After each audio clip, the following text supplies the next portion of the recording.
Hello viewers, மனிதர்கள் என்னதான் மற்ற விலங்குகளை வச்சு ஆராய்ச்சி பண்ணாலும் மனிதர்களையுமே மிருகமா மாத்தின ஒரு சில ஆராய்ச்சிகள் இன்னும் மக்கள் கிட்ட பேசப்பட்டுக்கிட்டு தான் இருக்கு. அந்த வரிசையில் இந்த உலகத்துல நடந்த கொடூரமான ஆராய்ச்சிகள் ஒன்று தான் ஹாரிஃபையிங் ரஷ்யன் ஸ்லீப் எக்ஸ்பெரிமெண்ட். இந்த எக்ஸ்பெரிமெண்டோட நோக்கம் என்னன்னா, ஒரு மனிதன் தூங்காம இருந்தா என்ன நடக்கும், தூக்கமே இல்லாம ஒருத்தரால் எவ்வளவு நாள் ஹெல்த்தியா இருக்க முடியும் அப்படின்னு ரிசர்ச் பண்ணிருக்காங்க. இது எதுக்கான அந்த டைம்ல என்னதான் ஆர்மி ஸ்ட்ராங்கா வச்சிருந்தாலும் அவங்க நைட் டைம் தூங்கும் போது எதிரி நாட்டு வீரர்கள் வந்து அட்டாக் பண்ணிடுறாங்க. இதனாலே தூங்காம இருக்கக்கூடிய ஒரு ஆர்மி உருவாக்க நினைச்சாங்க ரஷ்யன் கவர்மெண்ட். அதுக்காக தூங்கவே விடாத ஒரு ஏரையுமே உருவாக்குனாங்க ரஷ்யன் சயின்டிஸ்ட். அப்புறம் என்ன, டெஸ்ட்டுக்கு எலியையோ இல்ல குரங்கையோ கூட்டு வந்து எக்ஸ்பெரிமெண்ட் பண்ணுவாங்கன்னு பார்த்தா, போர்ல சிக்கின கைதிகள் 5 பேரை செலக்ட் பண்ணிட்டு அவங்க கிட்ட இந்த எக்ஸ்பெரிமெண்ட் முடிஞ்சதும் உங்களை ரிலீஸ் பண்ணிடுவோம்னு சொல்லியிருக்காங்க. அதனால அவங்களும் வெளியே போய் சுதந்திரமா வாழணும்னு ஆசைப்பட்டதுனால எக்ஸ்பெரிமெண்ட்டுக்கும் ஒத்துக்கிட்டாங்க. அந்த 5 பேரையும் காத்து கூட வெளியே போகாத அளவுக்கு சீல் பண்ண ஒரு ரூம் ரெடி பண்ணிட்டு அந்த ரூம்குள்ள ஃபுல்லா இவங்க ரெடி பண்ண கேஸை ஃபில் பண்றாங்க. அந்த டைம் சிசிடிவி கேமராலாம் இல்லைங்கிறதுனால அவங்க என்ன பண்றாங்கன்னு பாக்குறதுக்காக கதவுல ஒரு தின்னான ரவுண்ட் கிளாஸையும் வச்சுட்டு என்ன பேசுறாங்கன்னு கேட்கறதுக்காக அங்கங்க சின்ன சின்ன மைக் மட்டும் செட் பண்றாங்க. அந்த ரூம்ல அவங்களுக்கு தேவையான அத்தியாவசிய பொருட்களையுமே வந்து கொடுத்துட்டாங்க. அவ்வளவுதான், எக்ஸ்பெரிமெண்ட் ஸ்டார்ட் ஆயிடுச்சு. இனிமேதான் அந்த கொடூரமே இருக்கு. வாங்க நம்மளும் சயின்டிஸ்டோட சேர்ந்து வாட்ச் பண்ணலாம்.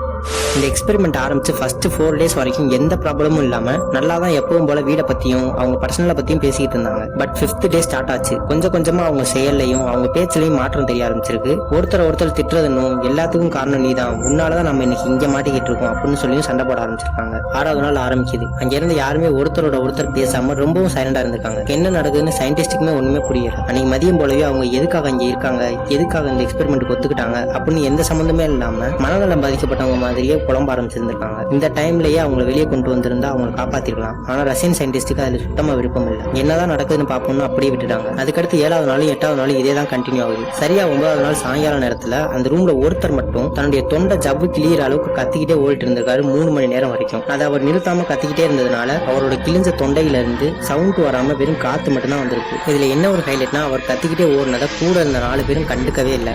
அன்னைக்கு நைட்டு சரியா 1 மணிக்கு 2 பேர் மட்டும் எந்த ஒரு மீனிங்கும் இல்லாம பைத்தியம் பிடிச்ச மாதிரி கத்திக்கிட்டே படிக்க கொடுத்த புக்ஸ்ல இருந்த பேப்பரை கிழிச்சு அந்த சீல் பண்ண ரவுண்டு கண்ணாடியில ஒட்டி விட்டு இருந்தாங்க. அன்னைக்கு வரைக்கும் என்ன நடக்குதுன்னு தெரிஞ்சுக்கிட்டு இருந்த சயின்டிஸ்டுக்கு அதுக்கப்புறம் ஒண்ணுமே தெரியல. அதுக்கு அடுத்து சரியா 10 மணி நேரத்துக்கு அப்புறம் அவங்க முணுமுணுக்கிற சவுண்டு நின்று போச்சு. அதனால பேனிக் ஆன சயின்டிஸ்ட் எல்லாருமே என்ன பண்றாங்கன்னா, இவங்க உயிரோட தான் இருக்காங்களா இல்லையான்னு செக் பண்றதுக்காக அப்போதைக்கு அங்க வச்ச ஆக்சிஜன் சிலிண்டரை செக் பண்ணி பாக்குறாங்க. 5 பேர் சுவாசிச்சா எந்த அளவுக்கு ஆக்சிஜன் காலியா இருக்குமோ அதே அளவுக்கு காலியா இருக்கும், அப்படியே விட்டுட்டாங்க. அதுக்கு அடுத்து சயின்டிஸ்டுக்கு 5 நாளா உள்ள என்ன நடக்குதுன்னு ஒண்ணுமே தெரியல. அதனால சரியா 14வது நாள் டோரை விட்டு எல்லாரும் தள்ளி போங்க, நாங்க டோரை உடைச்சிட்டு உள்ள வரப்போறோம்னு சொல்லி உள்ள இருந்த ஸ்பீக்கர்ல அனௌன்ஸ் பண்றாங்க. அடுத்த ஒரு அரை மணி நேரத்திலேயே சொன்ன மாதிரியே ஆர்மியோட கதவை உடைச்சிட்டு உள்ள போய் பாக்குறாங்க. அங்க அவங்க பார்த்தது உடம்புல தோலே இல்லாம பாதி கிழிஞ்சும் கிளியாமல் இருந்த மிருகங்களை. அவங்கள பார்த்து ஆர்மியை ஒரு செகண்ட் பயந்துட்டாங்க. அவங்கள வெளியே கூட்டு போக ட்ரை பண்ணும்போது 2 பேரை பயங்கரமா தாக்கியிருக்காங்க. அதோட மட்டும் நிறுத்தாம இந்த ஏர்லயே எங்களை வச்சிருங்கன்னு சொல்லி கெஞ்சிருக்காங்க. அவங்களை வெளியே கூட்டிட்டு வந்த அரை மணி நேரத்திலேயே இறந்து போயிட்டாங்க ஒருத்தர் தவிர. அப்போ அங்க இருந்து சயின்டிஸ்ட் டாக்டர் கிட்ட நான் இதுக்கு என்ன ரிசல்ட் எழுதுறேன்னு சொல்லி கேட்கும்போது சாக பொழைக்க கிடந்த அந்த ஒருத்தர் சொன்ன பதில் என்னன்னா,